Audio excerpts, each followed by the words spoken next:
Welcome back to our 25 Days in Japan series. Most people would not even consider doing something like this with a 9-month-old and an almost 4-year-old. In this episode, our family of 4 is diving deeper into Tokyo, visiting Ginza, Tokyo Tower, and one of the city's biggest parks, before heading out to the futuristic Odaiba waterfront.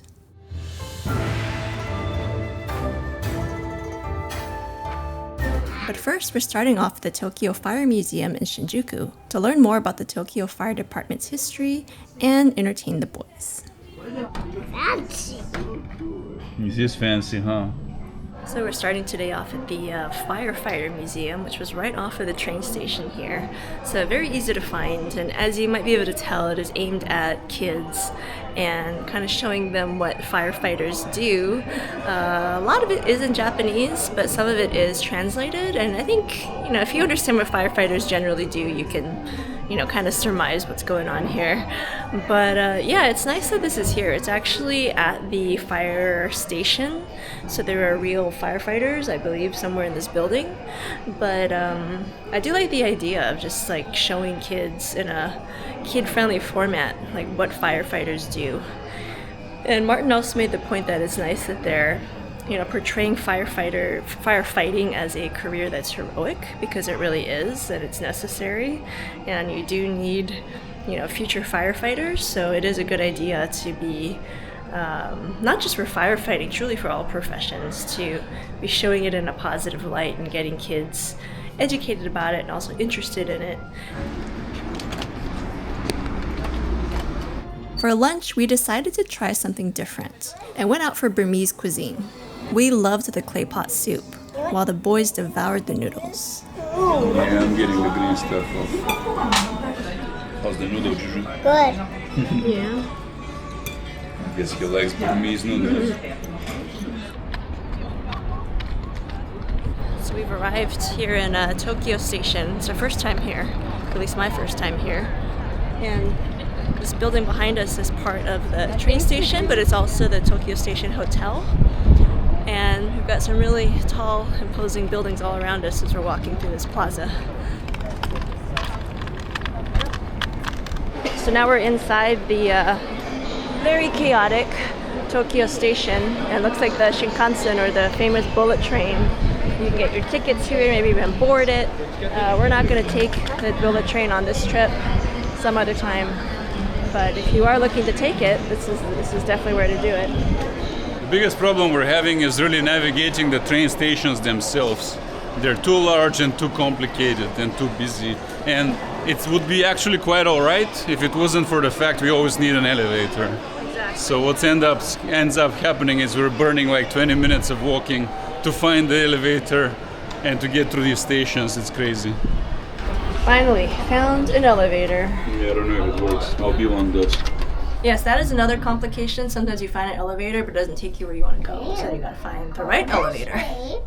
All right, so we have found Character Street. It's basically just, part of the shopping mall that has a bunch of different Japanese characters, like Kirby. We just passed a Kirby cafe.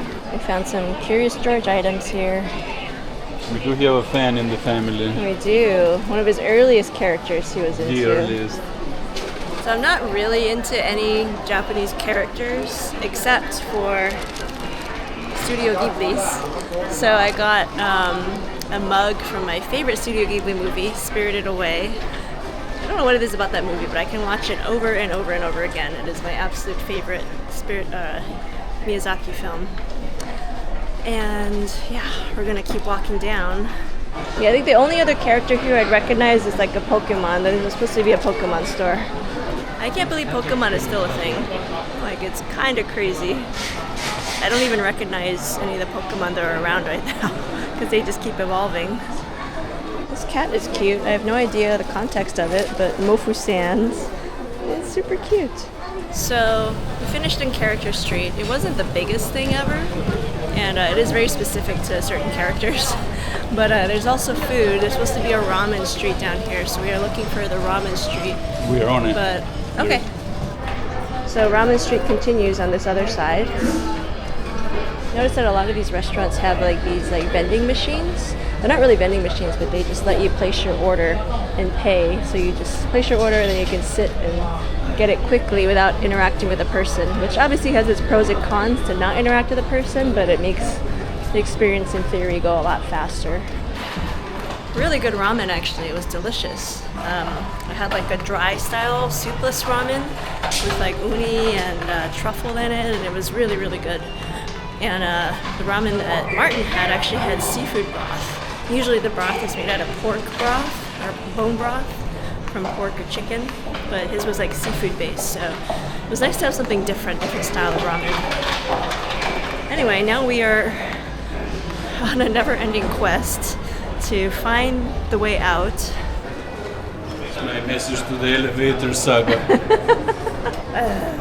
I started cursing. What do you want to say? What do you want to say? Go to sleep.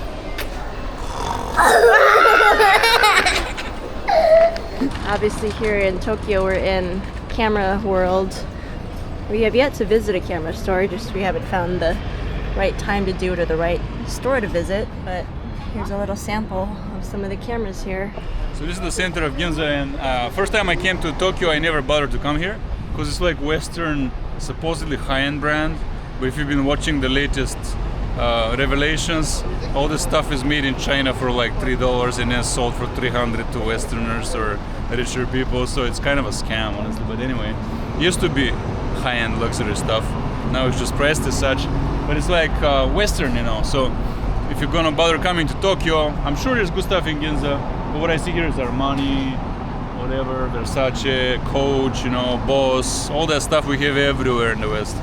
So yeah, even though the goods themselves, that's not really what we're interested in, the architecture and the whole experience of being here is interesting. It's like America. Reminds me a bit of the Champs-Elysees or Fifth Avenue in New York. So this building does indeed have some Sony thing. Ooh, it's a Sony store even. So 4 to 5 is the Sony store. Yeah. 6 is Imaging Gallery and Image Pro support. If only I'd brought my Sony cameras, I could get them serviced here. That's my mommy. She's so scary. Naturally, the Sony store had a lot of cameras and tech, but what really caught our eye was this robot dog called Aibo. So this thing was super cute, and I was like, maybe we need to look into it, but it looks like you have to be very Japanese in order to buy it. Yeah, and it also costs like $2,000. Wow. Sony, this is what I want. I want Aibo. Forget the cameras. I mean, this thing probably has a camera on it, honestly. The nose looks like a camera. Yeah. Early the next morning, we stopped by a neighborhood barbershop to finally give Julian a much-needed haircut. We try to schedule a haircut for him and every one of our international trips, because the experience is so fun and different.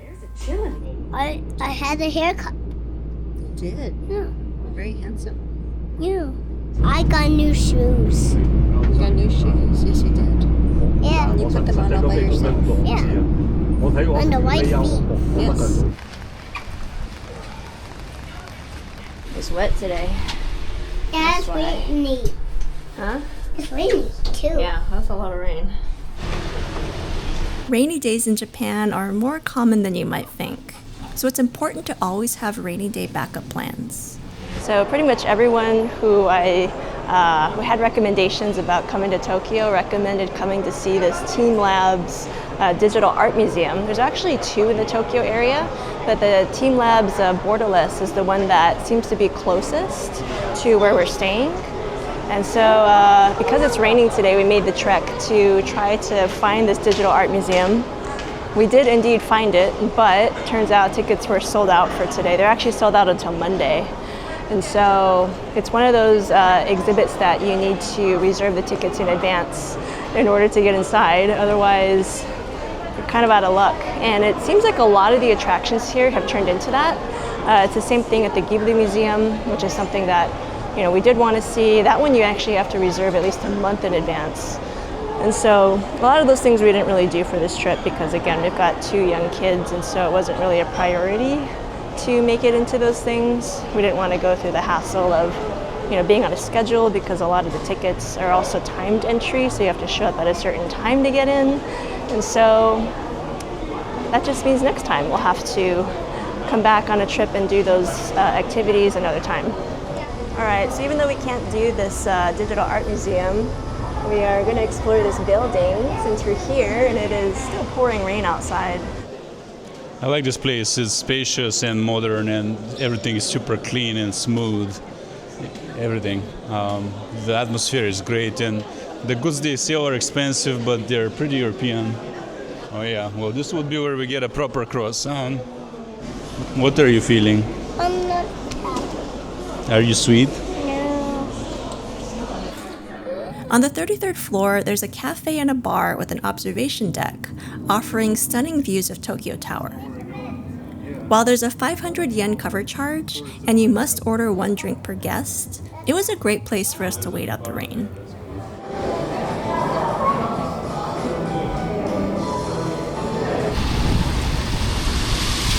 All right, the rain has not abated much.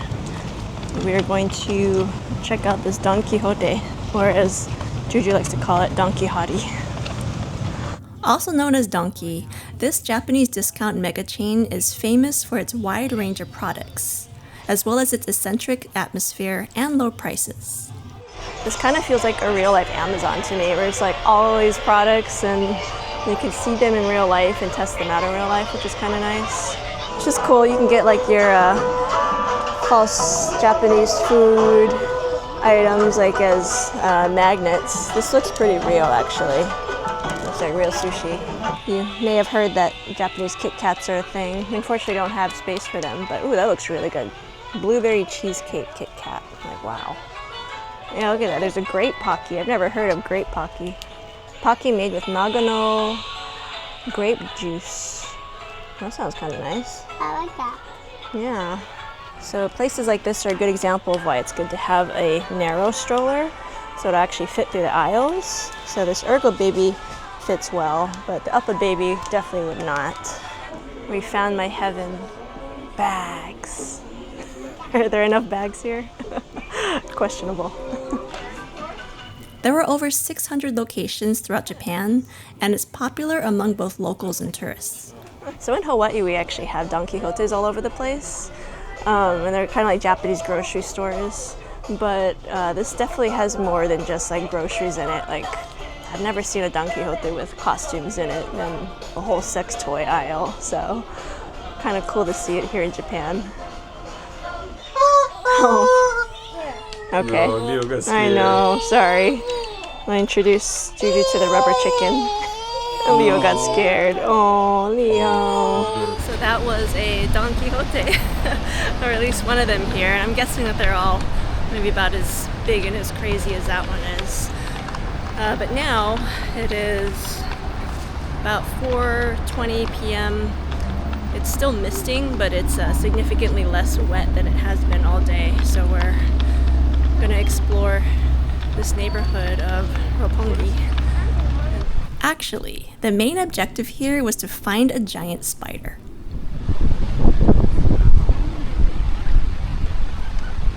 What is it? The spider. It's a huge spider. Look at that. What is it made of? Metal. Yeah, metal. Yeah. Why metal? Because. Strong. For dinner, we ended up at a tiny mom-and-pop restaurant near the Airbnb, where we had the best soba and tempura of our Japan trip so far.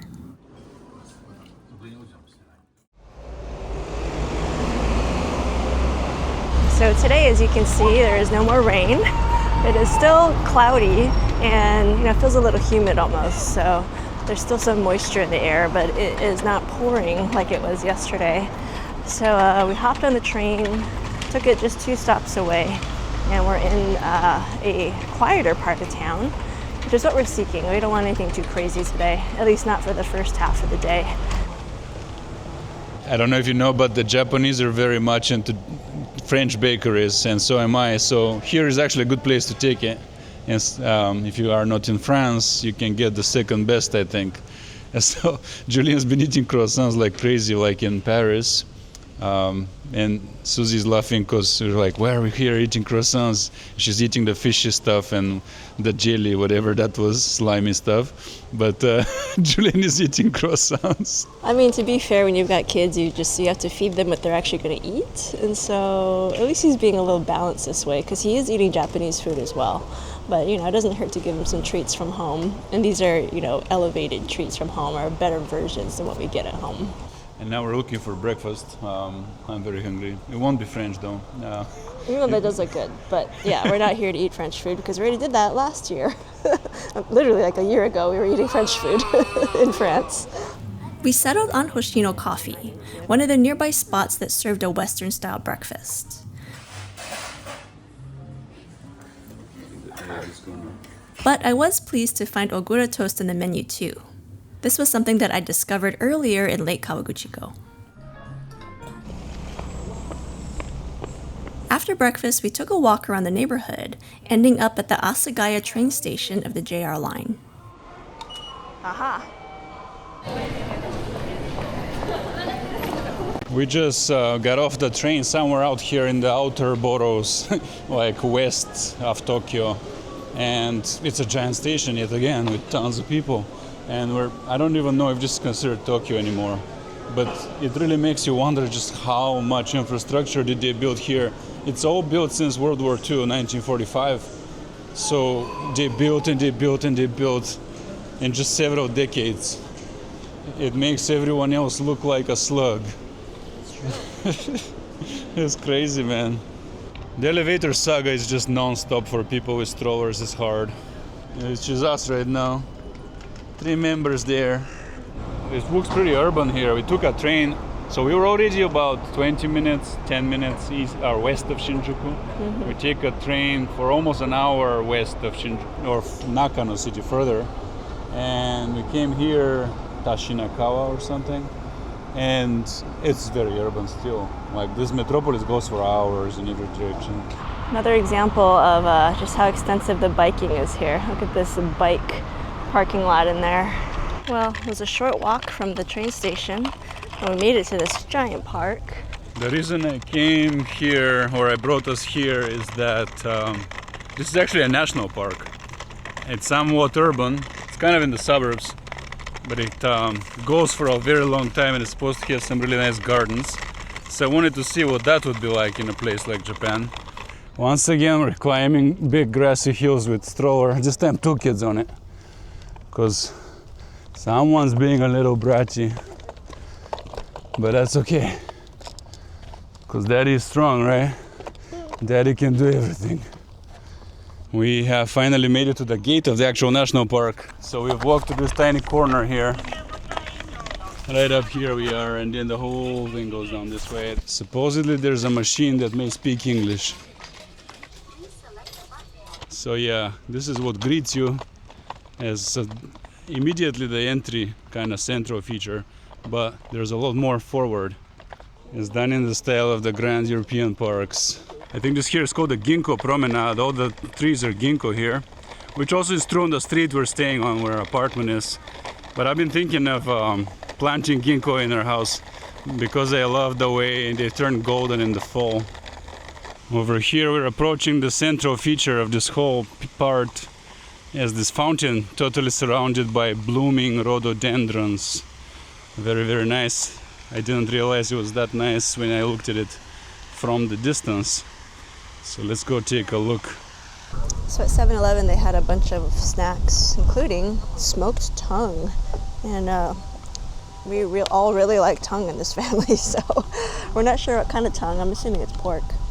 But it's actually pretty nice. It's like a little ham. It's a little chewy. And this is probably one of the most famous things that you can get at a 7-Eleven. Egg salad sandwiches, which are actually really, really good in Japan. These are perfect. I don't know how they do it. It is so good. So we've been searching for mochi on a stick, and we finally found it here in this park. Mochi is like a glutinous rice cake, so it's a little chewy. But they heat it up over fire, and you can get it, you know, with sauce or without sauce. We got it with. This was with miso paste. That's delicious though. Definitely get it with sauce. It's like a nice plump rice cake. Mm-hmm. That was really plump. That was plumper than I expected. Wow. Well, of course, this big park has a rather big playground. Like, there's so many things for kids to do here. There's traditional playground. There's a giant trampoline. There's a water feature. Huge spaces for kids to play in, which is nice because Julian really needs that right now. Actually, Leo does too. There were also huge flower fields in bloom, which made for popular photo backdrops. Leo, no.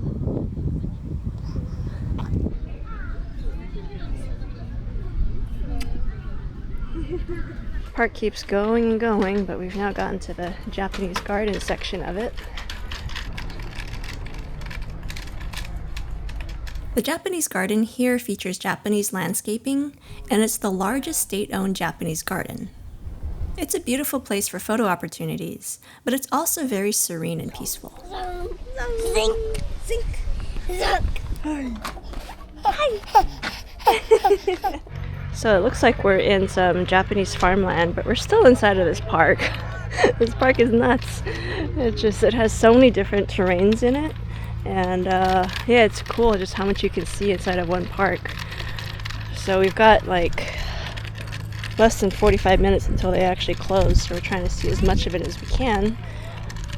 And we're succeeding, even though we can't, dwell in these areas as much as we'd like to. Here they're showing some traditional things like rice paddies and these irrigation canals that are in the countryside of Japan, and traditionally that's how they distributed the water, which is really cool to me. Fresh water running like this. So we've left the park. We stayed there for like the entire afternoon, really. And this walking path continues out of the park. Still very green, really quiet. Like, there's a really busy road right behind us, but you can barely hear it. So we just had a pretty lavish dinner. Sashimi, mackerel, unagi, the eel, karaage. It was actually a roasted chicken, but good stuff all together.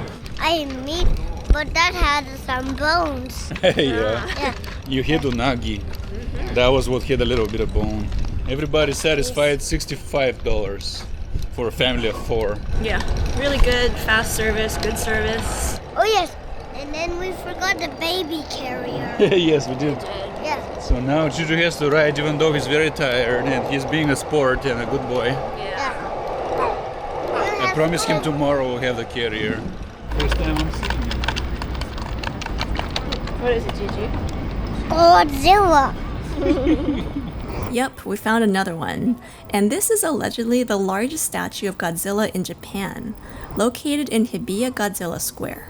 Next, we stopped by a Japanese coffee shop that exclusively serves geisha coffee, which is known for its uniquely floral and sweet-tasting notes, and its high cost. Well, we stopped in Ginza to get some coffee, and as usual, the cameras eat first. This is like a 4-floor coffee shop, and every drink is geisha. It's so great. That's pretty nice. It's one of my favorite things ever, so I'm gonna have to take some. Not my favorite. Daddy tack. Daddy tax. Daddy tax. And I went ahead and got the coffee jelly in a shake. It was nice and creamy. And it has a coffee flavor, but it's not overwhelming. It's like just the right amount of coffee flavor in it. So about a block away from the coffee shop, the Imperial Palace is that way, and there's a big park here. I believe it's Hibiya Park. So we're gonna check it out. So apparently this park has been open since 1903, and it was the first Western-style park in Japan.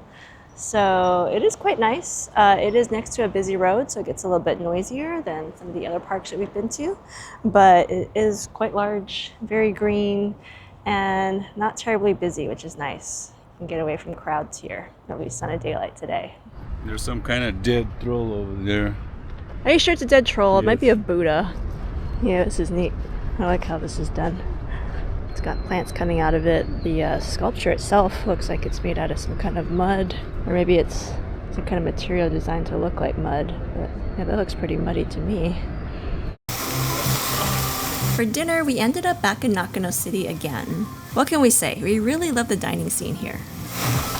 We just had quite a nice dinner in Nakano City. There's like a food area. It's like alleys, very tight and full of food options. And the good thing about it is you can hop all you want. Prices are good for Americans, and the quality is just great. And we had the yakiniku, the grilled meat, and then we had meat on a stick. Yeah, this alley is so good that we keep coming back to it. We've been here a couple nights in a row. There's so much to eat here that we're like, oh, we might as well just go back to where we know that there's food that's good, and it's close to where we're staying. You want to tell us more? And Lucky Luke are my favorite. That's what I usually watch because I'm a kid. You're a kid. Yeah, I like Tyrannosaurus too. Did you tell everybody you're Tyrannosaurus Rex for like a whole year? Yeah. Yeah. Do you roll at the children? Yeah. And my friends at my school. What else do you want to tell us? Tyrannosaurus Rex is a mighty meat eater. What's your middle name, Giju? Tyrannosaurus Rex. This is the Nakano City Central Station, and from here it all forks out. There's like the arcade forward, there's a big famous mall, and then right where we came from behind us is the food area, food and drinks really. And you can see the bit of crowding happening, but it's not the worst. And we basically just kind of sneak down here on this ramp. You have to contend with the crowding, and then you're out. And that's really it right here. There's crowding in Japan, but once you get out of the hub, whatever the congestion point is, it is actually quite calm. There's a train up there. I like how things are multi-layered. You have...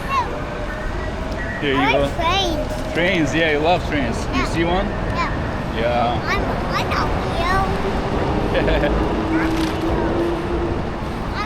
I'm a kid. You're a kid. But I'm not baby. No, you're not a baby.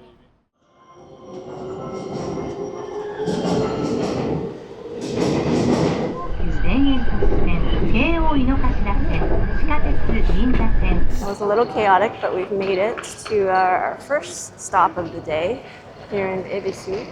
Coming here was a really frustrating experience despite the distance being short, because when you go east to west, we travel subway. When you go north to south, we had to catch a above the ground kind of train. And the station in Shinjuku is such a mess to transfer. They're both giant separate stations that you have to cross a long distance to get to. And all the elevators are hidden. And you're just getting screwed, basically walking a mile. What do you have? Apple juice. I literally pointed at it. And you saw it in the machine, and you said you wanted it, and we got it. Yeah. Before long, we found what we were looking for. A playground for Julian. Papa, hide. Sneaky. Epic playground. I used to have these rockets near me when I was growing up with like lots of climbing. And Julian went right for it up top of the rocket. Good playground, even though it's surrounded by high-rise, kind of. It's mid-rise, truly, 10-ish floors. But they made a nice little playground in the middle. Don't catch me. Don't catch you. Well, I can't go in there anyways. No! It's too short for me.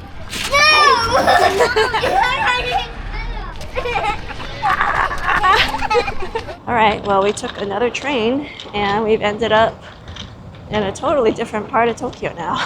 Yeah, this is Odaiba, which is fake land, basically artificial reclaimed land. It's made of landfill, infill garbage, basically. It's known for futuristic architecture. They basically built it to get more space in the bay and to make a beach and some waterfront. Really. We took a train here. We did take a train. Yeah, we did. That's crazy. So we got out of this train station, and we're immediately walking to, I don't even know what this is up ahead. Looks like a big mall. Overpass again, and we have to take an elevator again. Well- I'm freaking tired of elevators, man. All right, that was fairly straightforward. There is an elevator here, and a line for it, of course. Alright, 3 elevators later, we're finally down to where ground level, and we think we can actually walk somewhere. Wow, a sidewalk! Finally! So my first impression is that this place is developed awful. Like the style of development, they're like, wow, we finally have space and let's make mega blocks and mega buildings, etc. You can't cross the street. And to move through is so hard. And it's much bigger than it looks on the map. So like, you try to walk 3 blocks to the beach, no, it's like insane. And then we get stuck. You have to carry the stroller up 3 flights of stairs. Otherwise you go a kilometer around. It's not cool to do this. But anyway, it appears to be some kind of festival ground here. And there's an Oktoberfest in April. That was my favorite. Yeah, robots are your favorite? Yeah, that's what I was talking about. Yeah. Is that the biggest one you've ever seen? Yeah. You want to tell us about this robot that you see? It's white. Huge, right? Yeah. It's huge like Mechagodzilla and Godzilla. That's right. They're strong. They can fight. Yeah. So this is the big life-size Gundam. I think it's the biggest life-size statue in Tokyo like this from a movie character or a cartoon character, whatever you call it. I've not watched it too much, but I'm a little familiar with this one. Though I have to say the style is ubiquitous at this point, the mech armor stuff and robots. But when you see this one in real life, if you were to think, if such things were, real and moved around us and were used for war, it would be terrifying. After checking out the Gundam display, we took a walk by the sea until we found the only beach in Tokyo, Odaiba Beach. Even though swimming here is prohibited, it has plenty of sand for those who like to play in it. Julian has really been loving Japan because so many things like these vending machines, the sinks, the toilets, he can actually reach them, so he can be a little bit more independent here. So, as you may or may not be able to tell, it started raining actually quite hard. But the nice news is that this gray cloud has really passed by and the sun is even breaking through. So maybe we'll actually get some sunshine today. So right now we're trying to make it back to that Gundam statue because every other hour it's supposed to move or transform. And so we've got about 20 minutes until it will do it again. So we're walking this overpass to get back to the statue, and it's going across this huge, I don't know what you call it, like expressway or highway. Against our better judgment, we've entered this giant mall. It's actually swarming full of people. It has like a Hello Kitty cafe, all kinds of Japanese-oriented stores in this mall. But we're rushing through because we got less than 10 minutes until this Gundam does its little show, so I was hoping we can make it. It wasn't easy, but we made it. Yeah, we made it. There's the Gundam. I don't really know what Gundam is. Honestly, I thought it was some transformer, and I guess it's similar to that. But let's see what it does.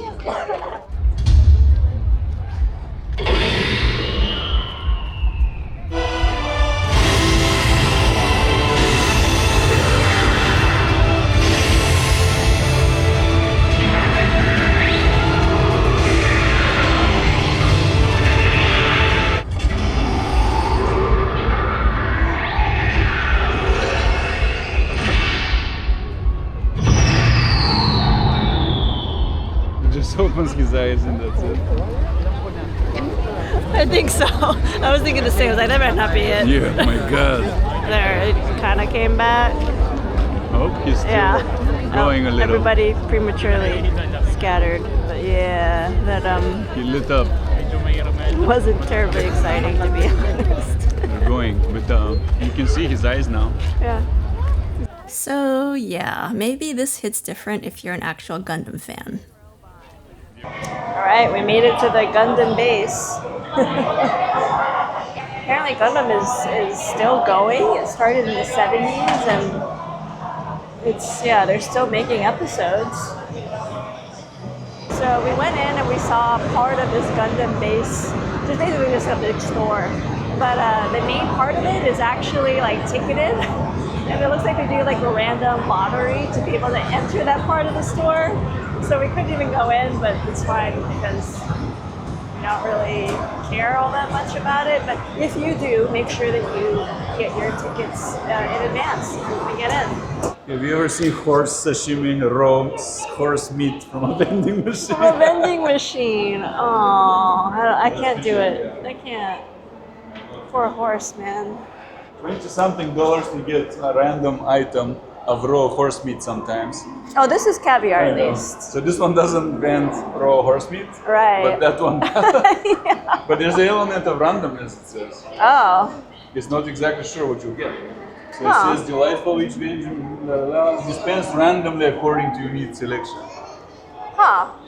I'm like mildly curious, but You want to put $25 in it. that's the thing. That's a lot of money for a vending machine. And it's but, random, and you don't know how big it is. or how it's served. Yeah, I'm like mildly curious, but not curious enough to spend the money on it. All right, Saturday night in Tokyo. That's a little crazy.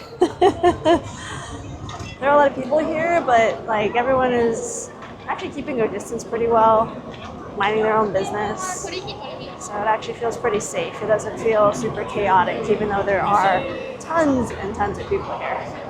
So many people. We are waiting. To end the day, we went back to Tokyo to show Julian something special. 7 o'clock.